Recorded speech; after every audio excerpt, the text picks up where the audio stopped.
Morning, ladies and gentlemen. It's a privilege and a pleasure for me to welcome you all this morning.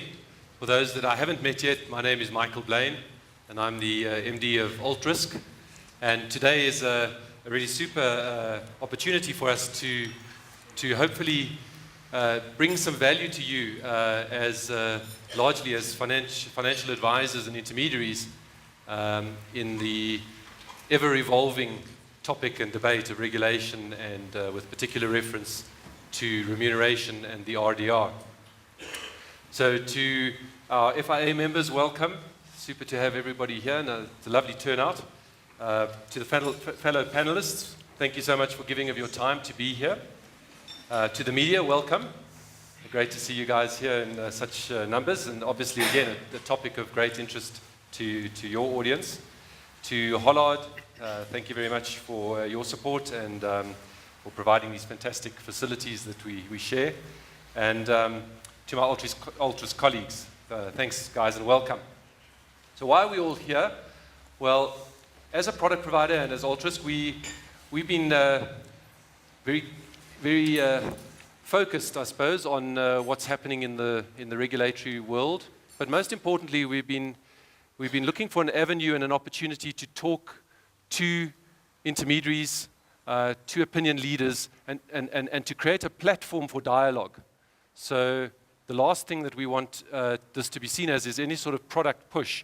This is really a platform for dialogue with opinion leaders and with the authorities to explore themes and issues that are of concern and to hopefully enable the debate in a meaningful way. So we're very excited by these Power Roundtable sessions. We're going to be doing them as a regular feature of the landscape, and we're looking forward to that. And we're very pleased and happy to be able to do it together with the FIA. So I think that as an authoritative body looking after the interests of intermediaries, I think the FIA is a regular stakeholder and interactor with the authorities on these matters. So welcome everybody, and thank you very much for being here today. I'm going to hand over to our facilitator and our moderator today, Gareth Stokes. Thanks, Michael, and also my welcome to all our guests, to the FIA member advisors, to the Altrisk brokers, and to all the media that are here assembled. We've got quite a good turnout, and we're very pleased to see you all here. I'm going to just briefly introduce you to the panel, but I will give you a little bit of a broader introduction before each of the opening statements. Starting from your right-hand side, Justice van Pletzen, CEO of the FIA. Then Prof. Robert Vivian, Professor at the University of Witwatersrand. Chris Benfield, CEO of Hollard Investments. We have Leanne Jackson, who's got quite a long title, Head of Treating Customers Fairly at the Financial Services Board. And then obviously Michael Blaine, who's just introduced himself as well. The format of this event is an introductory statement from each of the participants, followed by a Q&A answer session from the floor, and finally we'll give the panel an opportunity for concluding remarks. Before we get underway, though, maybe a few brief words on what's going to be happening today. We conceived the roundtable idea as an opportunity for stakeholders in the industry to informally unpack and debate important industry issues. So by structuring this event with a panel and with a Q&A from the floor, we hope that we can specifically air and address concerns that brokers have with due regard to the challenges facing product providers and regulators. At the end of the day, whatever issue we discuss, it comes down to perspective, and the win-win is if each perspective can be accommodated in whatever the final solution happens to be. So, RDR is still in a discussion phase, and the hope is that we find a solution that obviously meets the needs of all stakeholders in the industry. So our goal this morning is for you to quiz our esteemed panel on the proposed outcomes of RDR as currently understood, in which we can focus on various points. The impact of RDR on the life broker, perhaps some thoughts on timelines for RDR, including likely implementation dates, how RDR might eventually be assimilated into the existing legislation, and then more importantly, the impact of RDR on remuneration models from both the broker and product provider perspective, because I guess it's a game changer for all stakeholders. And then obviously an important thing to consider also is lessons learned thus far from the UK and other economies or markets where RDR has been implemented. I believe UK's RDR went live already on the 1st of Jan 2013, so they've had quite a bit of time in that market to see what's happening. My final thought before introducing our first speaker for their introductory points is that the more input we can make to the RDR process at this early stage, the clearer and fairer the outcome will be. So at the very least, I think we should all be striving to ensure that RDR clarifies critical concepts such as what constitutes an intermediary versus an advisor, that it provides clear definitions of independent versus tied advice, and that it separates the concept of fees for advice, which might be paid to an advisor, versus commissions for sales and ongoing policy maintenance that may be paid to an intermediary. I think, what we have to do is we have to balance a lot of these terms and get clarity on them going forward. Right, on that note, panelists, I hope you're ready. You have 5 minutes for your opening remarks. People that run over the time, like I may have, will have to deal with me. First speaker is Justice van Pletsen, who is the CEO of the Financial Intermediaries Association of Southern Africa. Thank you, Gareth. Thank you, Michael, for the opportunity to share a platform with industry people to tackle this monster, which is probably, colleagues, I think, overdue with the changes, regulatory changes, and the business changes we experienced over the last 14, 16 years. I think this whole debate is probably overdue. Not that it only started now. I think it all started 10 years ago. I've got a pack of fees versus commission articles in my cabinet, in even my inbox. And I thought to myself, you know what? People tend to preempt things while we're not really understanding why are we talking about this. I think one of the reasons might be is that we kind of cover all the things in one blanket. We've recently sent out an article to explain the process of RDR. So let's talk about process quickly. 2 years ago, Mr. Dixon of the FSB sent out the document, call for contributions in terms of the retail distribution review exercise, and all the intermediary bodies all the industry bodies had the opportunity to compile a document and feedback. That was an activity-based exercise to explain what is the role of the intermediary in all facets and disciplines of the business, which actually was a starting point, at least. We currently also busy doing the same with the Minister of Health, from that point of view, to tell them what we actually contribute, because there's also a view in the Minister of Health offices that healthcare brokers don't add value in the process. And those are myths, and those are perceptions, and we've got to deal with those. But the fact of the matter is that going back 10 years, 2002, the FASE Act was promulgated and enforced starting 2004 when we all licensed. It became clear that brokers, whether they're a one-man entity or whether they are a large multinational entity, all of a sudden experienced a lot of more costs and a lot of more activities, duties, responsibilities. There was all of a sudden accountability. But yet, up to that point, we've been paid commission to sell a product. So the rest of all the activities was not really taken into consideration in the whole remuneration model. So that, and at that stage, a lot of overseas countries started with this, doing away with commissions and starting fees, but we should see all those things in context. Now, in the process, I think the important thing is that we also have to realize that a lot of administrative duties since the late 90s was also from the insurers put over into the hands of the intermediaries, and we all know what happened at the time with Liberty, I think it was, that offered a fee to the brokers to actually handle those administrative burdens or activities. It was done away with because of old rules and so forth. So we've seen things moving on, and we see that costs are really impacting all the businesses. And I just want to from our point of view, break it down in the following 3 factors I think should play a role going forward. The first activity is to go and redefine advice. What is expected of intermediaries in terms of the giving of advice as far expected by the FASE Act and the General Code and so forth, and do an activity-based exercise and link a fair fee to that. Who's going to pay for that? We can debate later. Intermediary services.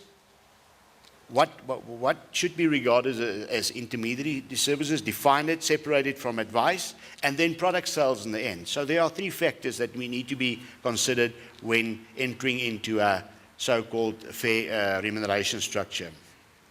Then I believe it's imperative and important that we've got to go and distinguish between the different disciplines in the industry. Luckily, the first document that we've responded to separated short-term insurance, long-term insurance, risk and investments, healthcare. So they all are fundamentally different with different value propositions. So we've got to separate that and don't just have one blanket approach and we want to actually come up with one solution. It will not work. We've got to separate retail business from corporate stuff and so forth. Very important. We cannot do that unless we have unpacked the value propositions in all those 3 different disciplines. That's the one thing. The third one is bad behavior. Let's identify the issues out there. We know that there are issues out there. We know that there are bad behavior. And from that point of view, we know that equivalence of reward is currently essential in the long-term space. We know that RDR, we've gone through the binder regulations in the short term. The majority of issues have been unpacked. I think the only thing still left to be sorted out, and I believe I read in Caroline De Silva, Deputy Registrar of the FSB's article the other day, that there are still practices that's unacceptable.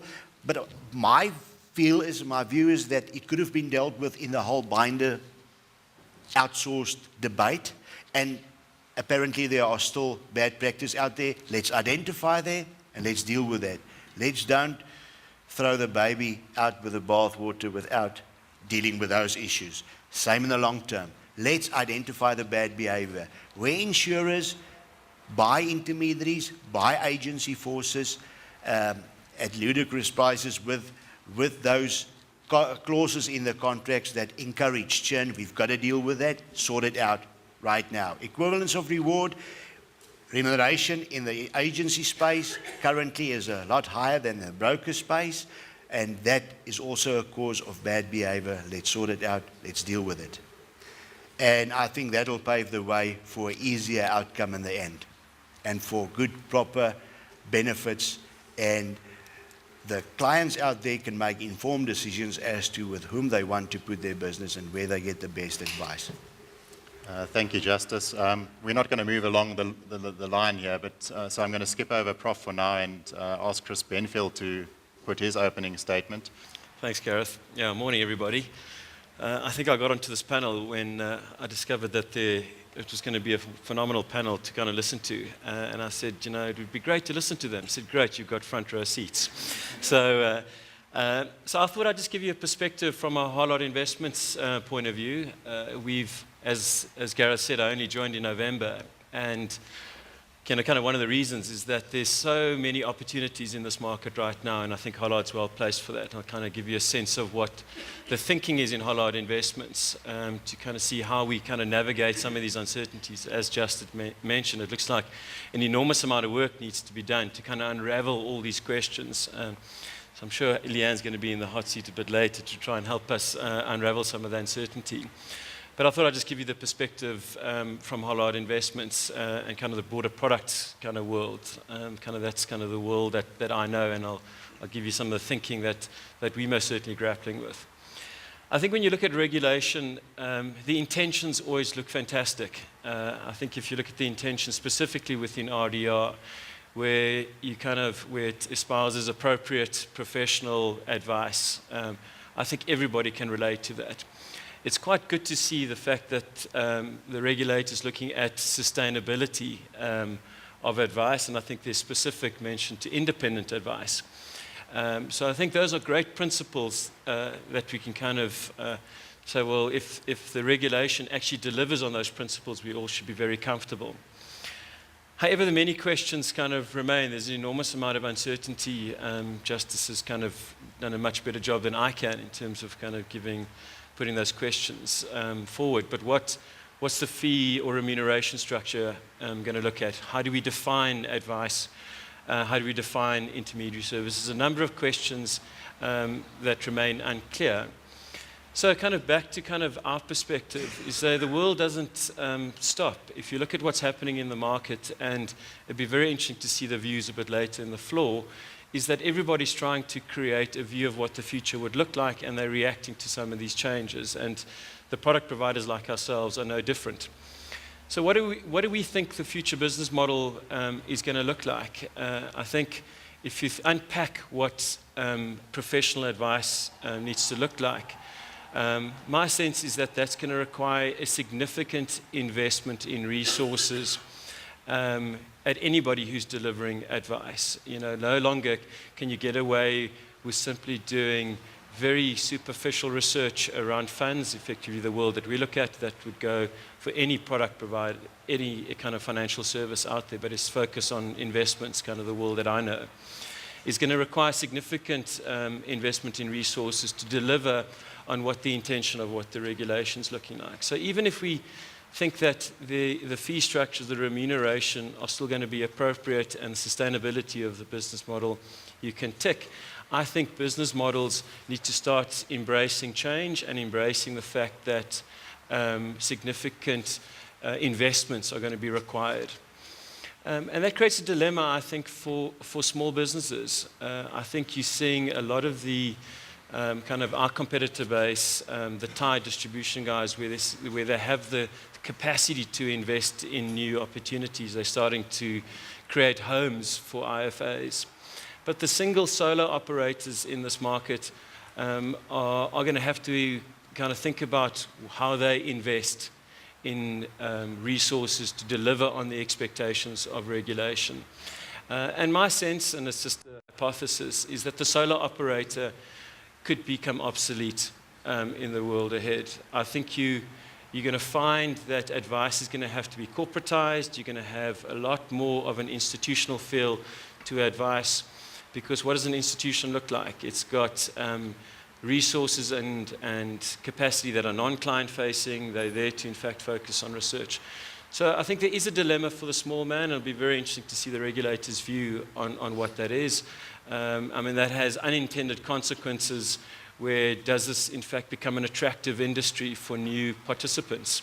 You know, does it become an industry of choice? So if we're saying that we want to make a sustainable business model in the future, you know, we need to kind of answer that question. So how do we become an attractive vehicle? Clearly, institutions like ourselves are going to be investing in advice, because I think it's something that there's a business opportunity that's worth investing in. But how do you, in fact, get new entrants? Are new entrants really going to be born out of large institutions? Or is the regulation going to allow for new entrants to kind of start one-man businesses in the future? I think that's unlikely. So that's a significant risk to kind of growth in the industry. I think also this uncertainty, we need to get to a point of clarity, because I think any investment in new resources and capacity has a risk profile to it. You know, are you prepared to invest in the future when it's uncertain? Very unlikely. And I think for independent advisors, that risk is quite real. For organizations like Hollard and our competitor base, where you've got existing infrastructure, a lot easier to get your head around that risk. But the kind of the independent operator may be very difficult for them to be making decisions in this uncertain environment, for them to, in fact, say this is a worthwhile industry to invest in. And so I think the opportunity is there. I think the opportunity to build high-quality advice, kind of address the bad behaviors that Justice spoke to, I think those are great things that we need to, as an industry, get around. And the professionalization of advice is something that we should all aspire to. And hence, the reason I joined Hollard is that I think there is an opportunity in this environment for large institutions like Hollard to be investing in the professionalization of advice. Can we, in fact, provide a home that, in fact, mitigates some of the risks out there for independent operators and create a vehicle for professional advice to truly be delivered in the market? So it's not a crime to make a profit, I hope. So at the end of the day, profits reinvest in good advice, in good outcomes for clients. But this uncertainty is something that we kind of need to get clarity around to ensure that the business models are in fact sustainable. Thanks very much, Chris. We'll now move on to Professor Robert Vivian, who's a professor of finance and insurance, School of Economics and Business Sciences at the University of the Witwatersrand. Thanks a lot. I'm glad you spoke about the chair, you see, because Chris was the first graduate from the first year. So you see, we produce good graduates. I don't have to say anything else. Office, yeah. Okay, I was given 5 minutes, so I've got 5 points. So, first point. We have a RDR in South Africa, of course, there's been an RDR in the UK. We would be completely silly to ignore the two. If you look at the history of regulation in South Africa, you will find that our regulator has always followed the UK. So we should start off with the assumption that we're going to end up in the same position unless steps are taken to avoid that. The UK position ended up with the outlawing of commissions, fee for service, and in a 15-month period has virtually decimated the intermediate commissioner. So we are basically looking at the end of the independent advisor if this continues. Chris has already made the mention of the smaller person. As far as the people who need the advice, which will be the smaller end, they will not get any further advice. So that's what we are looking at unless we take steps to stop it. So if we end up in a better or a different outcome, then it will be for no other reason that you've taken steps at this point of time to make sure that does not happen. So that's the first point I want to make. Second point I want to make is one word I think everybody has forgotten except myself, so let me remind you, and everybody that I've listened to today has made this sort of point. There is a view that there is no such thing as a broker or an intermediary, it's a professional advisor. So we keep hearing about professional advice everywhere, from a regulator for the last 20 years. That's the only thing we've ever heard. There is a vast difference between an intermediary and an advisor. If you are sick, you go to a doctor, he is your advisor. He doesn't act on behalf of two people, he only gives you advice. If you have a legal problem, you go to your attorney, he will give you advice. He's not acting as an intermediary. So please, there is a vast difference. And in my view, intermediaries are brokers who may happen to give advice, but they are not professional advisors. The UK has worked on the assumption, and it's been followed the FSB in South Africa, you can solve all the world's problems if you can just make a professional advisor who's going to give you the right advice. The problems the world is facing is not from the wrong advice. It's from the supplier who went insolvent. You know, the ShareMax problem we're facing is not because somebody got advice. If ShareMax never went insolvent, we would have no problem. The FSA had the job of making sure that financial institutions did not go insolvent. It didn't do that job. It had to admit in the end it was useless at that job, and that's why they've given it to the bank. So the FSA has now refocused itself to solve the world's problem by making brokers into advisors. Brokers earn a living not from the advice that they give, but because they have a very valuable commodity. They bring business to the supplier and they're getting paid the commission for bringing that business. So the last thing you should ever think of is giving up the right to earn a living through a commission. That's the second point. The third point, which is one which Justice has already tackled on, is the one size does not fit all. If you look at the regulations which we've been producing now for the last 10 years, it's as if there is just one size and one problem. There's the General Code of Conduct. Who's that conduct for? Long-term advisors, short-term medical aid. They're all different institutions which require to be tailor-made. If you want to solve the problem, you can't solve it with a sledgehammer, you solve it with a scalpel. Identify the problem and then write the regulations for that particular. At this point, we are not getting it, and that's why in an article which I've wrote, I said we are facing managerial nationalization by the regulator. The regulator thinks it is the owner of the industry and is managing the industry through its instructions which it's giving to everybody. We need to go back to the rule of law to regulate through law. So one size does not fit all. And Justin's already made that point, so I trust that we are going to go forward. The third point, which everybody also seems to be forgotten, Seems to be that 90% of the problems that we have in the intermediary market comes from the commission regulations. Commission regulations were introduced 40 years ago for a very bad reason, and the government has agreed on numerous occasions to abolish those regulations. The last time they got so far as sending the notice of abolition to Trevor Manuel to sign, and it was about to be signed, and then we had the Ninamba panel, and he said, okay, let's wait until after the panel, and it was never signed. Let's get rid of the commission regulations. We would have had half the problems which we have with the binder regulations, half the problems which we have with UMAs, if we never had the commission regulations. So let's get rid of those regulations and, to start off with. Now, the last point is that quite often, when I'm making these points, people think that I'm really just opposing the FSB. That's really not true. I'm opposing a problem, and there is a solution, and Justice has already dealt with part of that solution. And that's why the last point I've called carpe diem, seize the day. This is not a set of regulations which you've got. This is a survey. Now, to use this opportunity to do what Justice has already said, and that's define how you want to operate. Define your own terrain. Do not look at what you think the FSB wants and then try to write regulations and ideas. Work out for yourself. Be masters of your own destiny. And then define that. And then go to the FSB and say, this is how we see the market should work under there. But my favorite lady in history is Catherine the Great of Russia. So I'll give you some advice when you're doing that, is what she gave. She spent a long time getting advice from a great philosopher called Denis Diderot. And after 6 months, she did absolutely nothing, and he got completely frustrated. And then he said to her, but Your Majesty, Your Empress, you've done nothing. She said, Mr. Diderot, you and I work in 2 different worlds. You write on a piece of paper, which is very obedient to your pen. I write with the blood of my people. I write very more carefully. So when you sit down and define your operation, just bear in mind you are going to be bound by what you define. So write very carefully. Do not confuse in your definition of what you think rights and obligations are the same things you would put in an advertising pamphlet. Because what you're going to advertise yourself to, you're going to be bound by. So my advice is seize the day, define this thing correctly, work with the FSB, but do not end up simply following what you think the FSB wants you to do. Thanks a lot.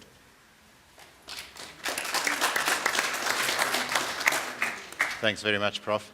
We'll take opening comments from Michael Blaine now. Really, what are we here about today? And I think one of the core themes that I'd like to pose almost as a question to all stakeholders is, do we value independent advice? Do we value the word independent in the industry? Because if we value the principle and the concept of independence, then we have to say, is everything we're doing aligned with that outcome? And I think that's a question and a concern that I have, is what do we understand about the word independent, and are we doing enough to ensure that all of these outcomes yield a playing field where an independent can thrive and survive? And that is really, to me, one of the core questions. Another point I'd like to make is that it was a point that has been made to me by some associates and some trusted business partners. Is the point is that for an independent who has built their business based on the current paradigm of upfront commission, they wake up every morning unemployed. They don't know where their next check is coming from. They don't know who's going to pay the water and the lights and the compliance costs. Every morning is starting off unemployed, and it is going to find an opportunity to sell, because that is how you earn commission. That is how you earn a living. Now that paradigm, that reality was not created necessarily by the intermediaries. That was created predominantly by product providers who dangled carrots and said, go out and sell, and the more you sell, the better everybody is. But that might have been an old world reality. It does not work in a world of today where consumers are asking a lot harder questions about what it is that they're buying and what the value is that they're getting from what they're buying.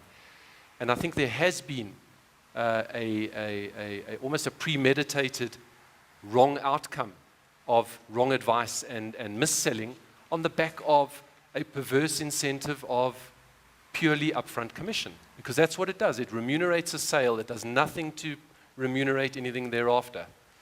So advisors and practices that have built up on this model are essentially addicted to that hit of upfront commission, because it's what sustains you.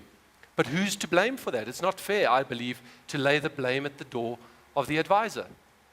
It's a systemic problem, and it's something that we all have to come to the party to resolve. So I think, excuse me, first of all, that's a very important point to make, is that we cannot lay the blame for this so-called wrongdoing at the door of the advisor. I think it is much more, in fact, for the product providers to stand up. Why does this matter to Altrisk? It matters to us because our route to market is the independent advisor. We do not have a tied agency force. We do not have conflicted models in our system. We are dependent on the IFA. And what is very concerning to us is if you look at the ASISA statistics, sorry, my throat's going here, on the half year ended December 2013, the statistics were released this week. They break the categories into direct sales, corporate sales, tied sales or agency sales, and then broker. Can you give a guess as to what the broker share of total production in the market is in the half year ending December? It's 25%, and that is down from 35% 2 years ago. That means that in 2 years, we have seen independent, let's call it brokers for the moment, lose 10% of market production to tied models. Predominantly, the growth is in the tied and in in fact, in the direct. The direct seems to be picking up. And we all know why. We all watch TV and we all see these incredible claims of what you can get if you go direct. But the situation is even worse than that, because in that so-called category of broker is a whole lot of conflicted brokers. And I see the words are emerging now.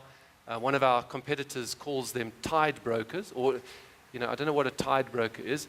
And then there's a multi-tied broker is emerging in the legislation as a new concept. But the fact is that in that 25% of market production, a fair share of that is in fact not truly independent, because there are all of these clever arrangements behind the scenes that are influencing production towards certain product providers. And again, I ask the question, who is behind this? Now, I think what we have is we have a prolonged period, or we've had a prolonged period of uncertainty. So there were some initial salvos fired which said, look, we're going to change the landscape. We're going to do away with commission, or we're going to investigate doing away with commission. And then there's been a fairly long period of uncertainty. And what have the product providers done in that period of uncertainty? They've gone and they've said, I'm not necessarily going to take the risk, so I'm going to go out and I'm just going to lock in distribution. I'm going to go and buy distribution. And we all know about the product providers out there with the big checkbooks that are buying independent advisors and converting them into tied agents. If it was as simple as that, if that's where it stopped, I'd be happy. Because the person would be a tied agent. There's nothing wrong with that. But the problem is that many of those so-called tied agents are still running around in the market, still holding themselves out as IFAs. And that, I think, is the problem, is that we have an inherent conflict that is not being disclosed. So I think we need to get to the end of this very quickly. And my request, my plea to the regulators is, can we move this thing along quicker? Because in the absence of that certainty, we are seeing the wrong outcomes. We're seeing unintended consequences, which is actually destroying the foundation and the fabric of independent advice. And it is not, in any sense, currently a level playing field. And I don't particularly blame the advisor.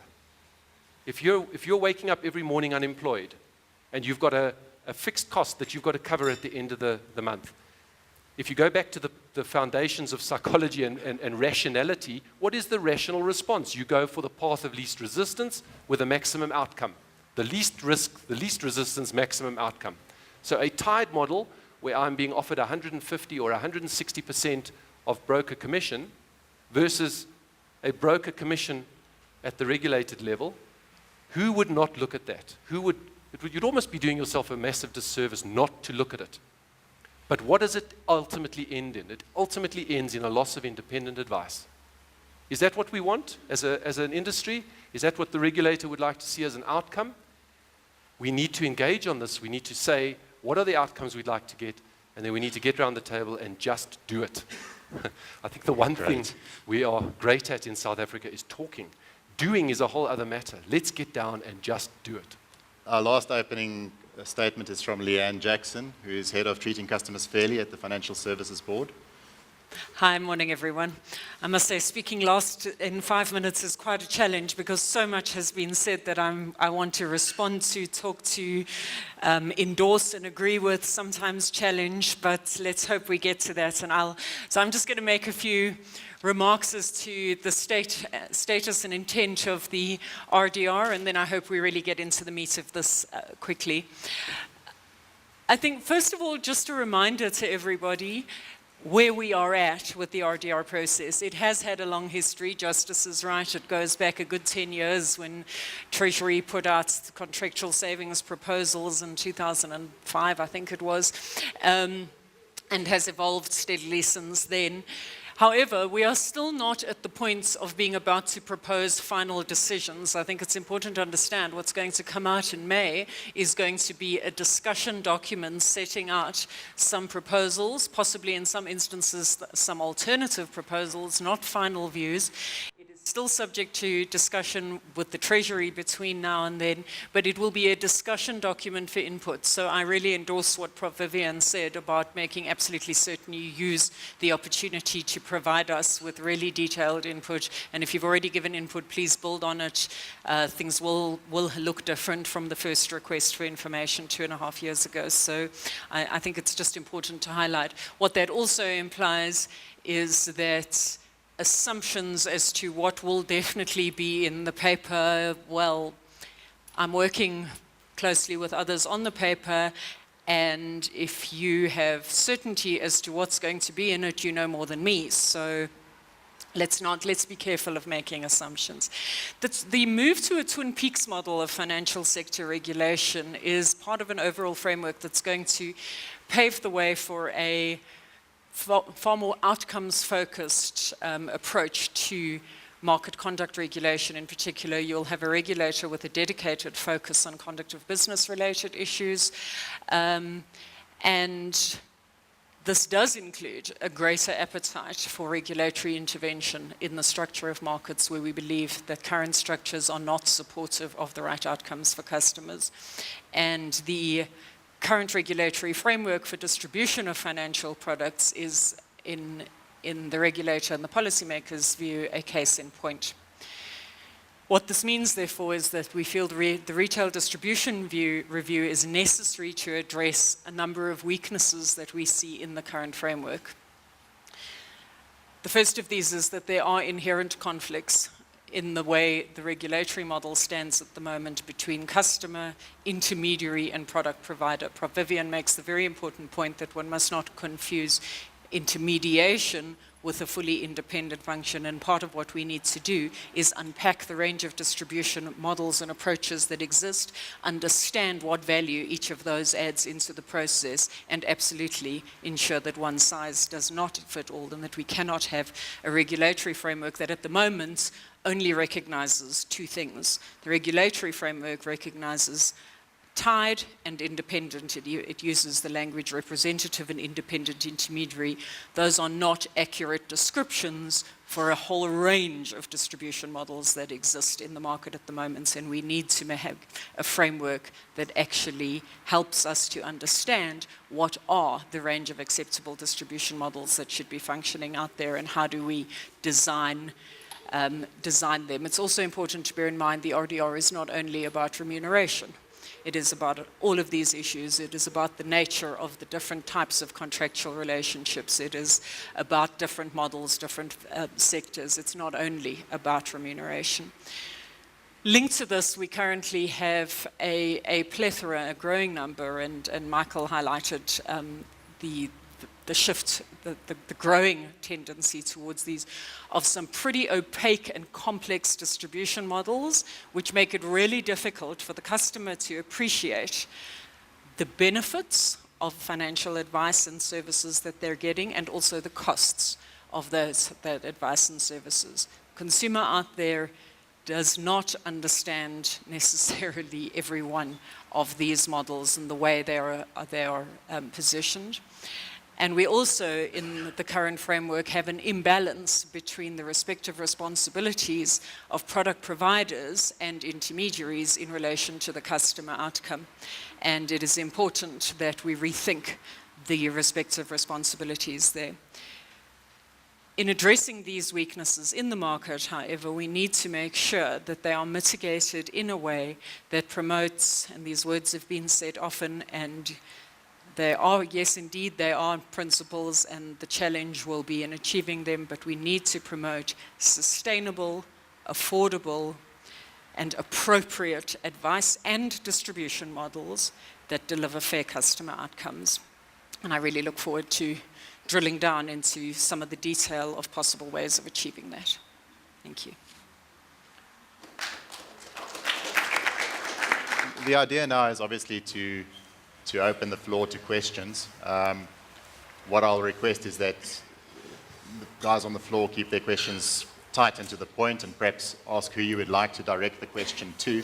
We obviously want to give everyone on the panel a bit of an opportunity to comment where they so wish. But while you guys are coming up with a few questions, perhaps I could put one or two to the panel. And I know you've just spoken, Leanne, but since you only took 5 minutes, I'll address the first question to you, which is, how closely will we actually follow the UK RDR model? And is following that model still appropriate, given the fact that we've taken a much broader scope than the FSA by extending the review to such a wider field? And perhaps have we not tried to bite too much in one go, or is it appropriate to do so? As they say in the classics, I'm so pleased you asked that question. We are, of course, we're looking at the RDR in the UK and a whole range of other international models and experiences with those models. We are not going to copy every aspect of the RDR in the UK. I think the feedback that has already been given since the first discussion document 2.5 years ago indicate that we are not identically following it. So, for example, the UK, while we may also look to distinguish between whether we can define something that is called independent advice and how to differentiate that from other models, we are not contemplating, and please bear in mind everything I say is subject to a final engagement with the Treasury on policy positions as well, but the thinking is, at this stage, is that a whole of market requirement in order to describe yourself as independent is not realistic or feasible in market. We are not necessarily looking at the same types of remunerations. I think another very important thing to bear in mind, where we are very different from the UK, is the rest of it. We're focusing on remuneration proposals here, but bear in mind, for instance, we've had a phase environment with professionalization and focus on qualifications of intermediaries and standards for 10 years. The UK are only stepping that up now, so part of their whole RDR was introducing new qualification standards, etc. So the timing and impact of effects on the market should not necessarily be directly compared with what's going on in South Africa. We're also extremely conscious that we need to differentiate between top end and lower end of the market, and be careful to make sure we have a dispensation that works where there is a desperate need for access and growth into participation in the financial sector. So we're very conscious of those things. It is not going to be a slavish copy of any other model. Great, thank you. Justice, I see you wanted to have a quick word on that. No, just from our side, the copy and pasting that happened probably in the past, or the intention to copy and paste, was probably a perception, but there's nothing wrong in testing what's happening elsewhere and learn from that. And I think that's why our RDR takes longer than others, is because we've seen FOFA in Australia with a negative effect in terms of middle class not getting advice because of the outcomes and so forth, the same in the UK. So as long as we learn from that, wonderful. There needs to be a decent platform in the process. Had we been planning to copy the UK, your certainty would have been achieved long ago. The paper would have been published 2 years ago. It might not have been an acceptable certainty. Yeah, though. precisely. All right, can I put it open to the floor? Raise your hand. We've got 2 roving mics here. Thank you. We need to find methods of keeping the solo agent in the marketplace because he's needed for our country going forward. The question I would like to pose, and it's really going to the FIA, is could you sufficiently redefine your role to do all the market surveys and everything and download that to your members in a changed function? Maybe even product endorsements later or something of that nature.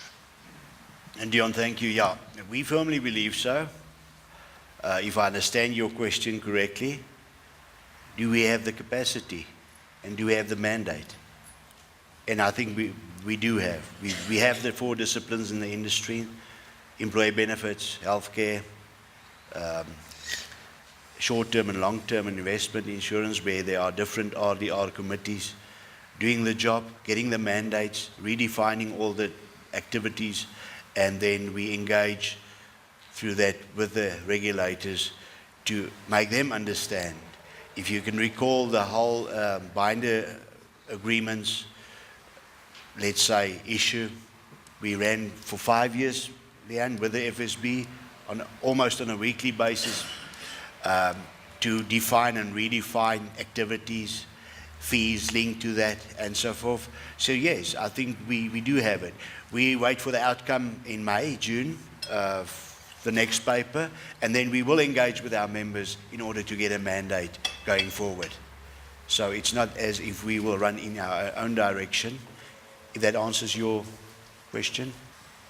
Sorry, maybe just one very specific issue, and I think it was one raised by, sorry, I've forgotten your name now, from Hollard Invest, is the situation of the 256 unit trusts out there.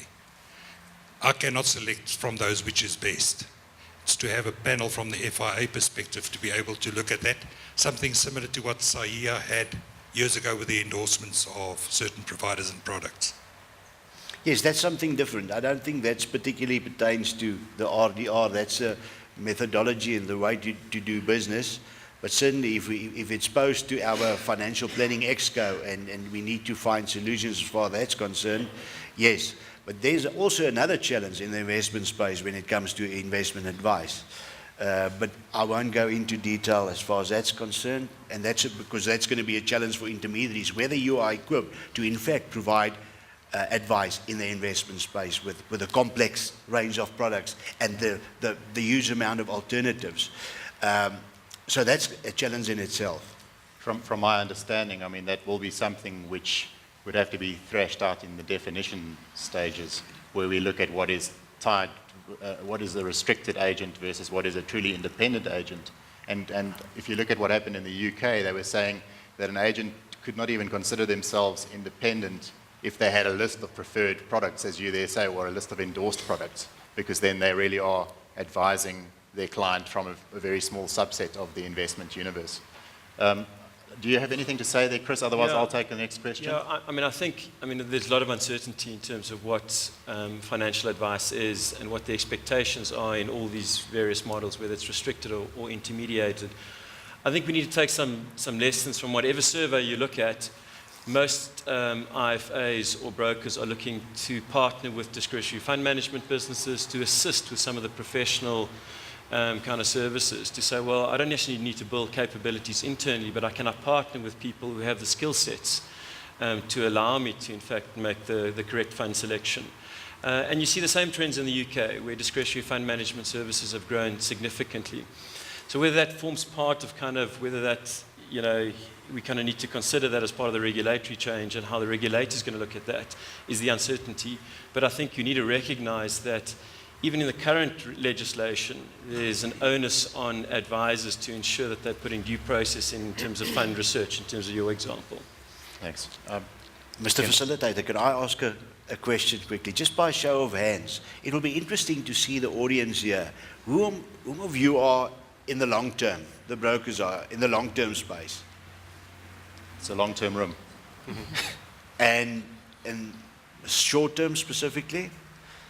So it's clear that the questions and the fears are predominantly in the life and investment.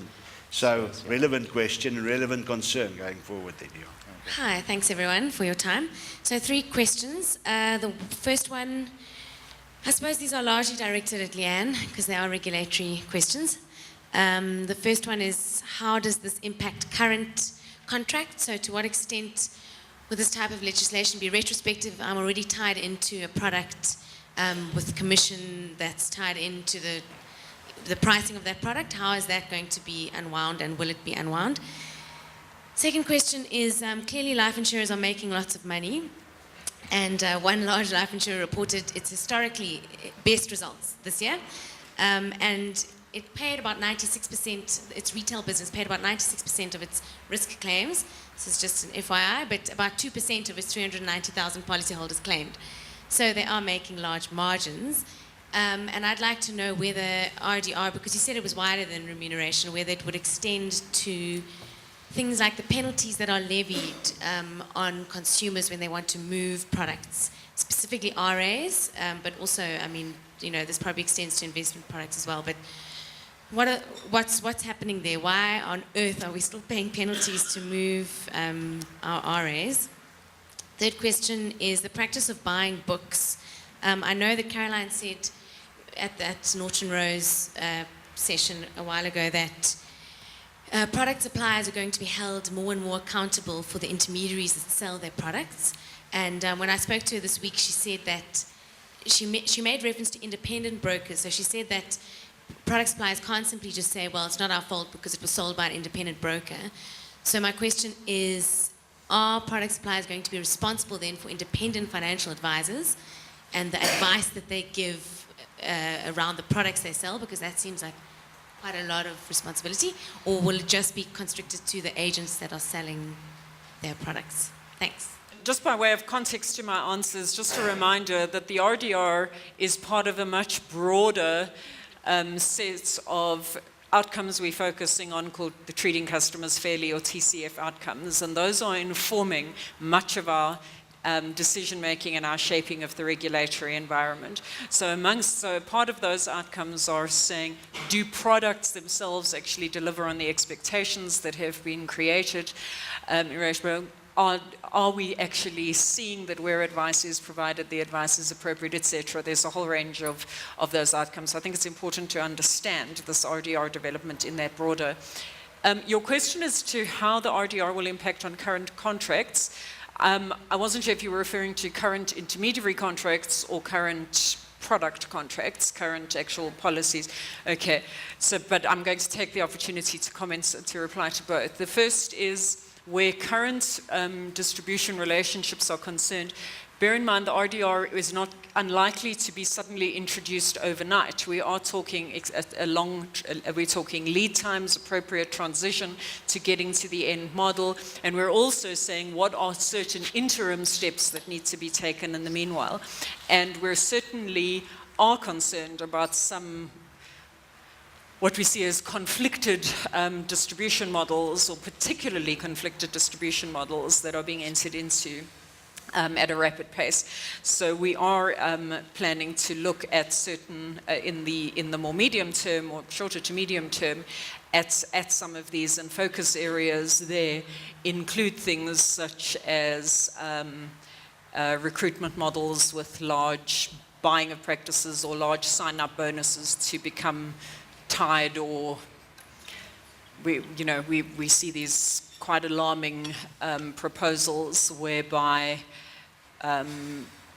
intermediaries are offered a tied model that will still allow them to call themselves independent, and I think the conflicts go without saying.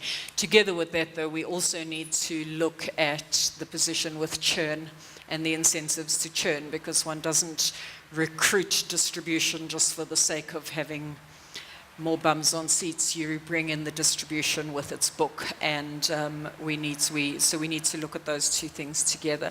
So if we go out and suddenly announce intervention in some of these distribution models, we need to think quite carefully about the timing of that. There's always a trade-off between consulting properly on these and having a interim feeding frenzy. So we're thinking carefully through the timing of some of these interventions.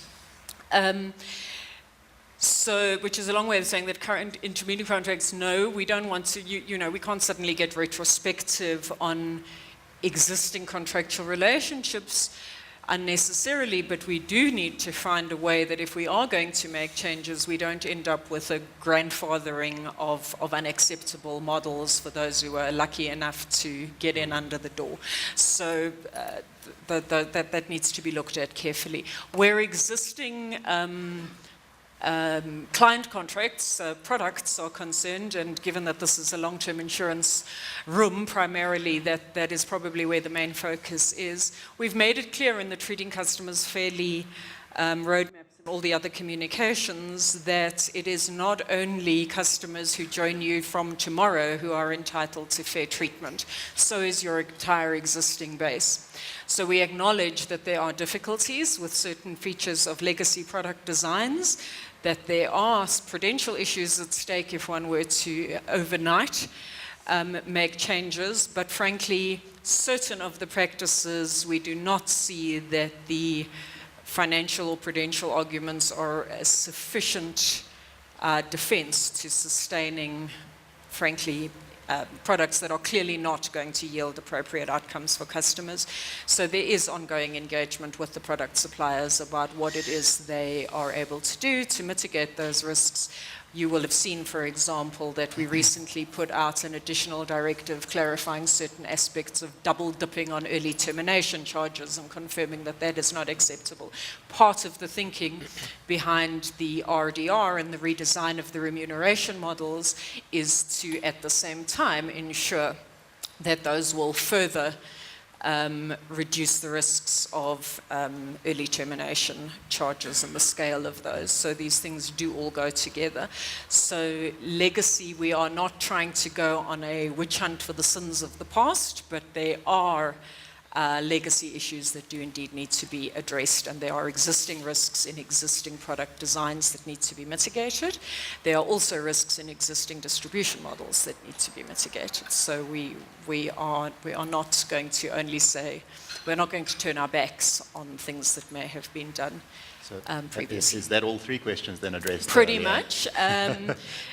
Just about insurers making lots of money. We have absolutely no objection to insurers making lots of money. That's wonderful. However, we do not want them to be making lots of money at the expense of fair outcomes for their policyholders. And where historic charging structures are unjustifiable, we would see that as an example of acting at the expense of the policyholder.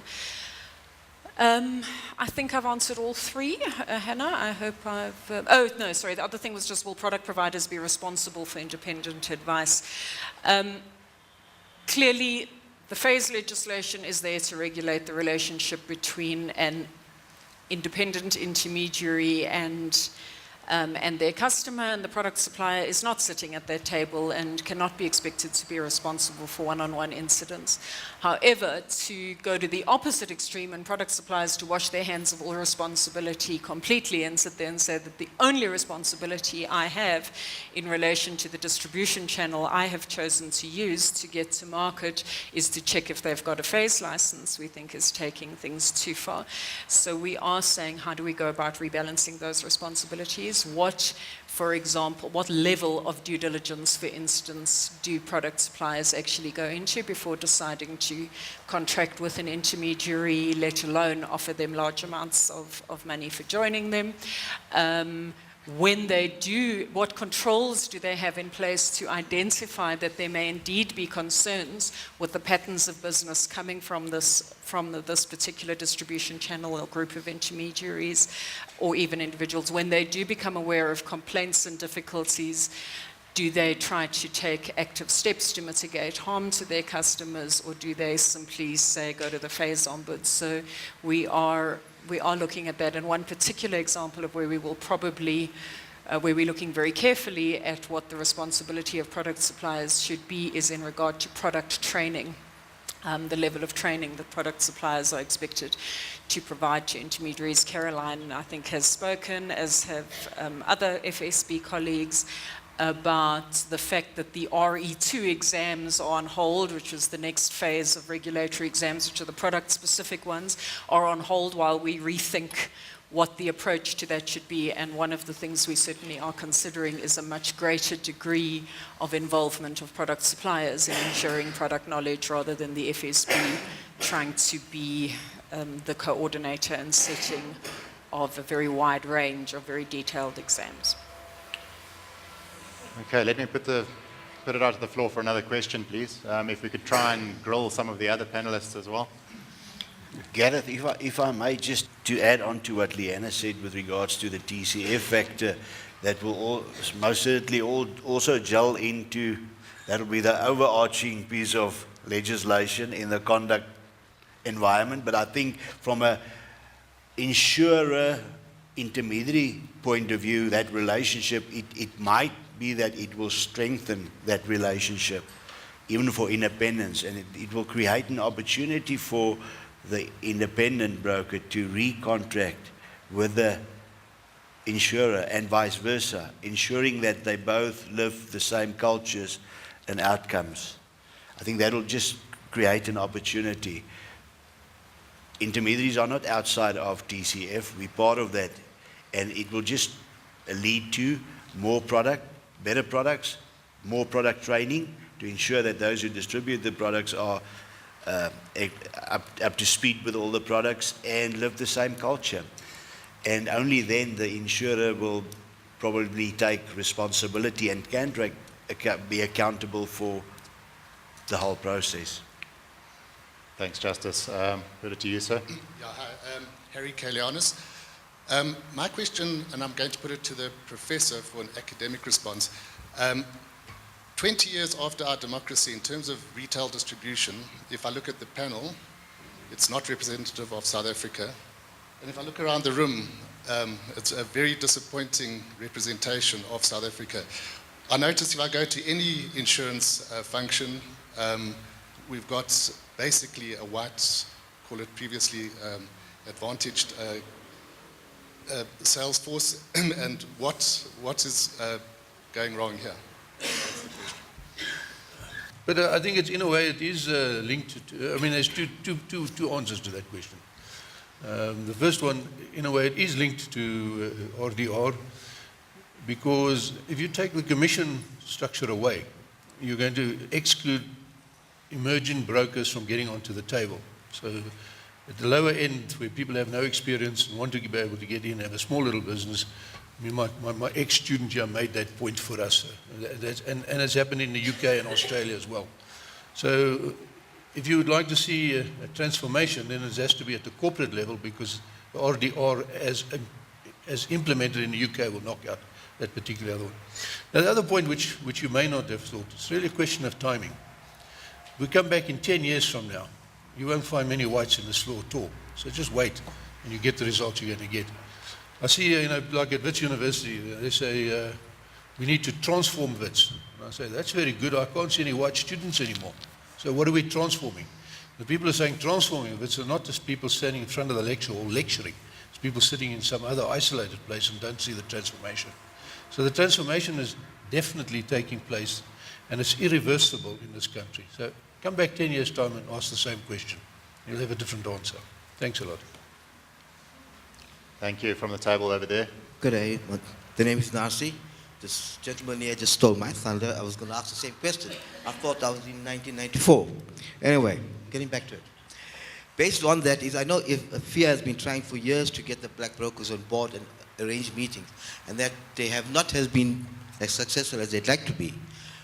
What I'm appealing to is that somewhere along the line can't we form some sort of body that will bring the majority brokers into the fold, and that I don't see is happening. So if there's anyone who can give any ideas onto that, and really remember that there are people out there, we want to create jobs, and without the black brokers in, we're not going to succeed. Just furthering up, going back to the commission, based on the black brokers, if we go for fee-based, advice-based situation, I don't see that working at all. I'd probably rather go for a pay-as-you-go sort of situation for the brokers. Thank you. Thank you. Michael, do you want to perhaps have a word on that? And I see Justice has his hand up and he'd like to say something.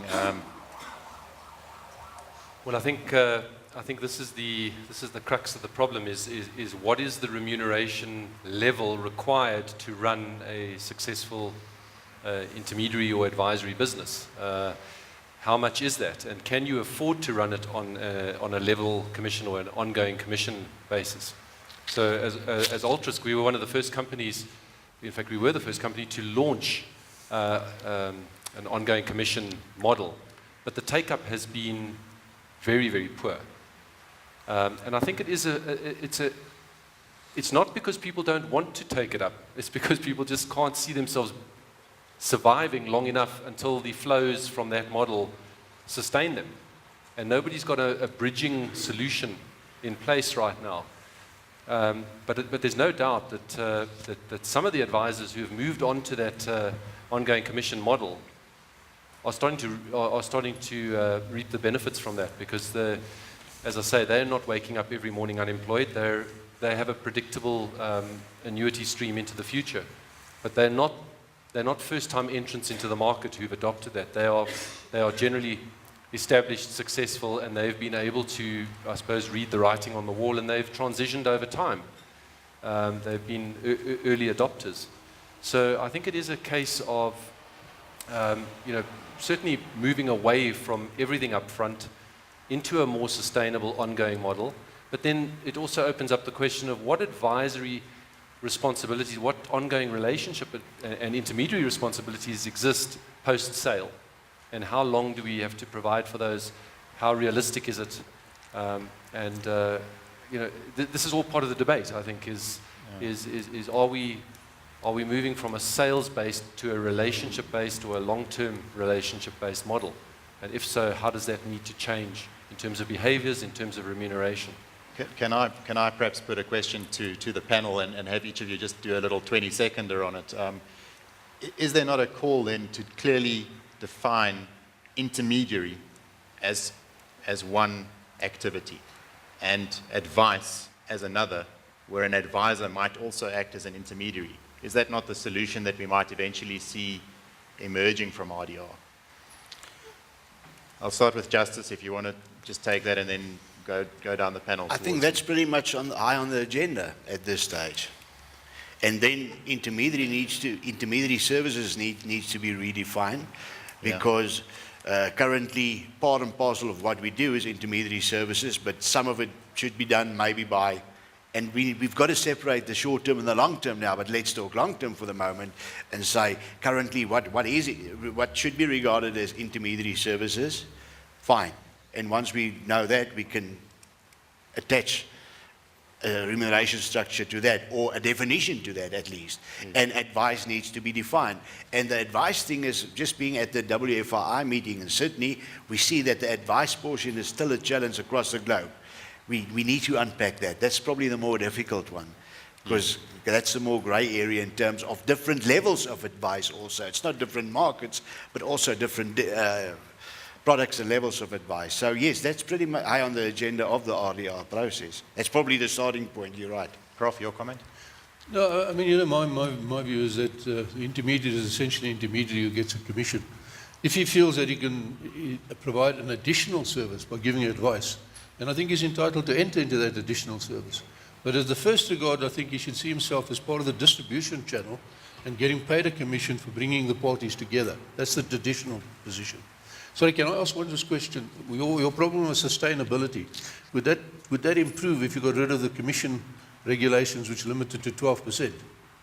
You know, are you hampered in making a sustainable model because you're restricted by the commissions you can pay? Because my other point was we should get rid of those. And as you know, the NINOMA panel a long time ago recommended at the lower end, we shouldn't have any of those restrictions anyhow. But I'm not in favor of a differential type of regulation. So would it make the model more sustainable if you got rid of the commissions? Can we park that one and I'll come back to it? We can. I mean, I'm not entirely clear if that falls under the ambit of RDR. Would it be something that gets considered in the overall RDR Yeah, because discussion? the RDR is looking at the remuneration structure. So the commissions is the heart of the communication structure. Okay, So it's the same thing. We'll park that and just do you want to comment on the intermediary versus? Yeah, I mean, I think the defining different services as opposed to saying you've got this very generalist kind of pricing structure that covers everything. I think there have been enough comments that one size doesn't fit all. And if you can identify additional services that may be helpful. The danger with this is that you actually fragment the whole value chain completely and you don't necessarily deliver an affordable service at the end of the day. Yeah, so to try and over-regulate at a very granular level may be counterintuitive and you actually may not get the results that you're looking for. Leanne, would you like to have a word there? Yeah, no, I think it's been clear in the communications to date that one of the things we're looking at is an activity-based approach to designing this, where what we need to break down and define what are the range of services that are currently all bundled together under advice and intermediary services. So we need to say what services are actually provided, for whom are they provided? When is work being done for the customer? When is work being done for the product supplier? When is it a genuine go-between function between the two that's not attributable to either party? At what stages of the product life cycle are these services being provided? And as a result of all of that, who should pay for these services? When should they pay for them? And how should they pay for them? And what limits should be placed, if any, on those levels, those different components? And I agree completely with Chris. We don't want to end up with something where you have to add together 45 pieces to come up with the remuneration model. But we need to go through that thinking and be very clear in our minds as to what the range of services we think about, and then overlay some pragmatic and effective solutions and decisions onto that range of activities. I mean, at the moment, there's nothing in our legislation that says commission, as the Prof quite correctly says, is for anything other than bringing business to a product supplier. In the insurance space, you get commission for bringing in the premium. There is nothing saying you have to provide advice for giving that commission. However, we're also saying the phase legislation, as they're saying, is when you do provide advice, it needs to meet these extremely rigorous standards, et cetera, et cetera. And how does it get remunerated? Currently, all out of that same commission pot, which is not paid by the person to whom you're providing the advice, but to the other guy, but by the other guy and to the party. And you know, we really need to think through and not confuse in our minds. I was in a room full of IFAs the other day, and I asked, what is commission for? And the initial response from the majority of people was for providing advice. And I said, so why is it a percentage of premium? And do you not ever get it unless you can prove you provided advice? Oh no, well, you know. So we need to uncloud the thinking here and come up with a sensible model. I think I think it's been said. I think we don't want to end up in a model where people are keeping timesheets and fragmenting their day into millions of different services. But I think we're already somewhat there, and I think these are some of the unintended consequences of good intentions or actions that are taken. So currently we have outsourcing services, we have binder fees, we have commission, and I think to come back to the Prof's question, why do we have many of these things? I think many of them stem from a price cap, which is commission is regulated and is capped. So people are finding other ways of adding to that revenue stream and have designed a multitude of complex and sometimes opaque, sometimes questionable services for which people are being remunerated. And I think it's about, have we got the right remuneration in each respect? And I was brought up in a sort of a free market mindset. I don't like price caps. So a lot of what we're doing today is we're trying to force things into a price capped environment. And when we find it doesn't work within that, then we start coming up with all these creative and strange outsourcing and other services that get bolted on. And that's where the confusion is arising, is have I not already paid you for that? Why do I have to now pay you for all these other things? And I think it's part of the challenge here is to find the core themes that we want to work on and to avoid becoming too fragmented in a host of petty services and debates. Thanks, Michael. We have another question, very patient question over here. It's okay. Linda Powell here from Wedgwood Brokers. Talking about the whole thing of upping to standards and levels of advisors and advice and all those kind of things, when the RE exams were first launched, and there were a whole lot of regulations as to when you had to write them and what would happen if people didn't.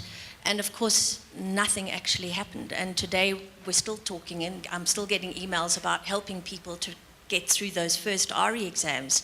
To some extent, does that not make a lot of what the FSB might come out with now a little bit unbelievable, because people will say, well, nothing happened when people didn't pass their RE exams, so what teeth are they going to have in the new RDR or whatever they're wanting to put forward in the future? Was that not quite a negative, that nothing happened with the people who didn't get through the RE exams? I guess that's for you, Leanne. Well, I'm a little bit puzzled by, and we can maybe take it offline, by the remark that says nothing happened to people who didn't pass the RE exams. Firstly, my understanding, and it's Caroline's department, not mine, but is that of those who were required to write the exams, or something like 90-something% have now written and passed them. So, despite all the initial concerns, after pain and lots of learning, the end result has actually been done. Yeah, of course. No, absolutely. And by the way, that's part of the lessons and why we're saying we're rethinking what we need to do with RE2, because we have learned that there were inefficiencies in that process, and that some underestimations of scale and so on, and RE2 would be exponentially larger. So hence the rethink. So I don't see this process as being really comparable with the very mechanical process of RE exams, but if your general point is that the proof of the pudding is in the implementation, then yes, I mean, of course you're right, and that'll be true of any new development. So, but yeah, no, I don't get the no consequence for not writing. Everyone who needed to write is pretty much through, and there have indeed been consequences, a few specific exemptions granted to really give people one more opportunity and to try not to be unreasonable. But other than that, if you haven't done it, you can't go on. Thanks, Leanne. We are quite close to the end of the program, but I'm sure we can fit those 4 questions in. Michael has just asked if he could quickly direct a question to Leanne, which I have allowed. Thank you. Leanne, you've mentioned a fairly, I think it's a pragmatic and it's a responsible, I guess, way of tackling this, which is to get as many stakeholders over as long, to get all the opinions and to look at all the issues very carefully, so we don't rush into a false deadline as such. My question is, what happens in the interim, and how does an intermediary, in the meantime, where do they take their cues from? So we've seen, you've also mentioned some concerns around some interim behaviors that need to be addressed. And we've seen some fairly high-profile enforcement actions being taken against, and I don't know if it's picking on the Cape based insurers, but they seem to have paid the biggest fines to date. But the question is, will we start to see a greater degree of enforcement or of investigation into some of these practices that are currently happening, and where offers and should we call it inducements are being offered to independent intermediaries right now? How does the independent intermediary view this? Do they see it as a dangerous, a high-risk activity to engage in, or do they say, you know what, it's going to take another 3 years, I've got to look after myself and I'll look at it in the meantime? Yeah, look, I mean, Michael, as I tried to explain earlier, that the balancing of the level of lead time you give to enable people to understand what's coming and reposition themselves, and as opposed to perpetuation of poor conduct is a difficult balancing act. The intention is absolutely to make some interim interventions through directives, etc., prior to the full-scale rollout of the RDR model. I'm not able to give you exact timelines.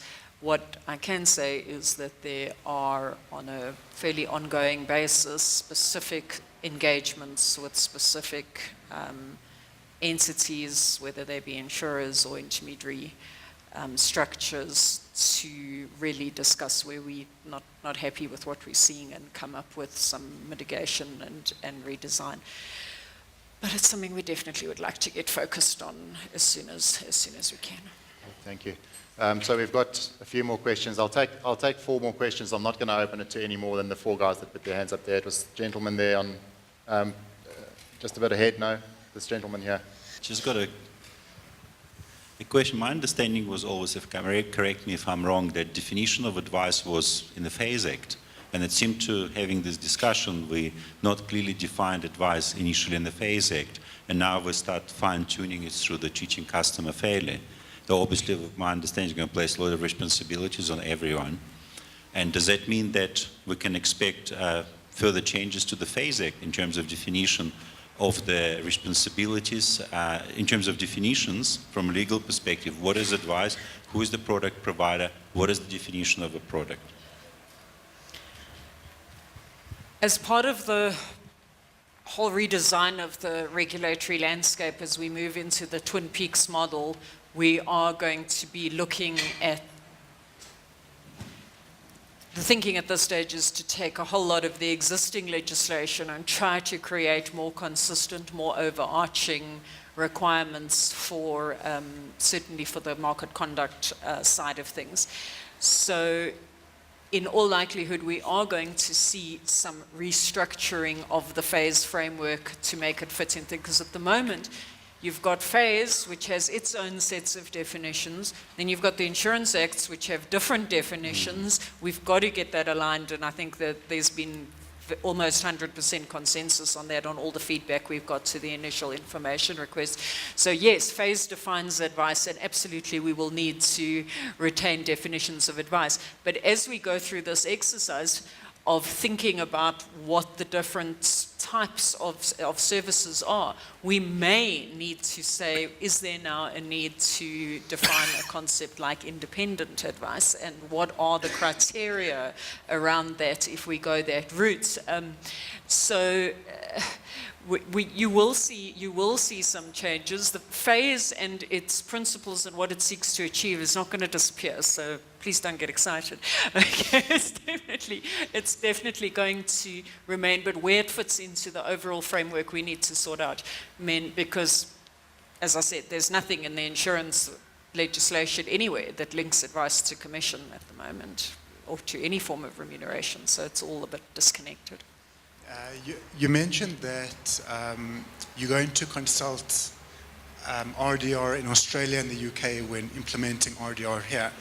Can you give us an insight into how it works in those countries with regard to remuneration for life and investments? The focus in most of these other jurisdictions has been on savings and investment products and not looking at-risk business. So to the extent that we are also thinking about whether we need to work around risk business is probably something a bit different to what they're doing there. I am not a particular expert on the Australian models in any great detail. We've spent quite a bit of time looking at it. They've got this whole concept of FOFA, Future of Financial Advice frameworks. The trends are the same. You know, they're all concentrating on reducing conflicts out of the model, increasing standards, clarifying what constitutes independent versus the UK uses restricted advice. I forget, Justice, you would know this much better than me, what the languages Australia are using. I think they talk about basic advice or limited advice or something. So those concepts we're seeing coming through quite a bit. I don't think the Australians are even finished with their model yet. I think they're still busy debating elements of it, to the best of my knowledge, but I'm no pro on it. Yes, I agree. In an over-regulated country like Australia, they still playing with the different ideas. They've realized in the process that FOFA had a negative impact in the retail market with regards to advice and the industry's ability to get people to save and so forth.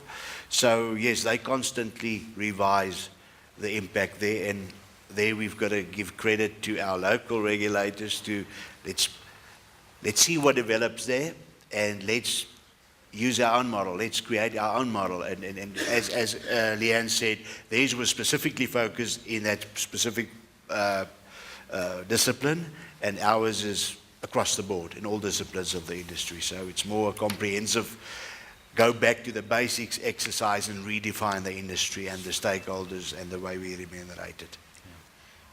Guys, we really are running out of time. I'm going to take this one. I'm sorry, I can only take one more question from the floor. You're welcome to bring your question to us afterwards, and I'll make sure that it gets addressed. So it's on you, sir, and then what I'm going to ask each of the panelists to do, you're going to have like literally a minute to wrap up, and I'll ask Michael to do the close and his wrap up in the same bit of a speech. So your question, sir? Mine is actually a mixture of a question and proposal, if I can call it like that. I just want to say that I've been 30 years in the industry. I've been involved in the international market. I've seen what has happened in Europe with all the changes in legislation, not only in England, but in various other countries. Most of them have failed. So if we're going to look at them to get maybe some guidance from there, we just got to learn from what has failed in there and make our own legislation. With regards to that, I just want to mention for the benefit of the whole panel here, I'm running a practice on a as and when basis already. And I just want to suggest this as a model in your future discussion, because I see new entrants, like is mentioned previously from other people in the room, majority black people, but also new people who want to come into the industry that can't make it with a new model that we're thinking of installing, which is just going to be based on fees. It's not going to be possible. It's not going to work here.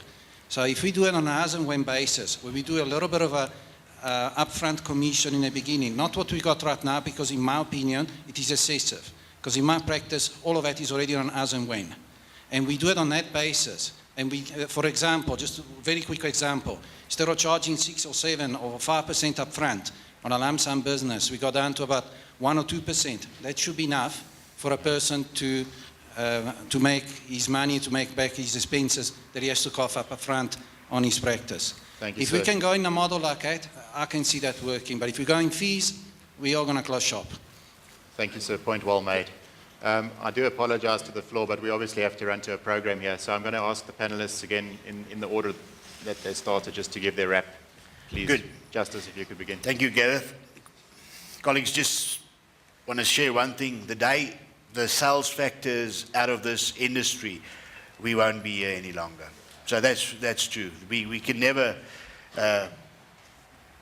go into an industry in this environment, and that applies across the board to the insurance industry, that there will always be a sales factor. I think we will never ever be in a position to be in an absolute non-conflicted remunerated structure, but we can at least strive towards an acceptable and fair model. And the mandate of the FIA is to ensure that intermediaries are entitled to make profit in future, run sustainable businesses, and the FIA's mandate to ensure that intermediaries in the new dispensation, whatever intermediaries will be defined as, will be remunerated fairly.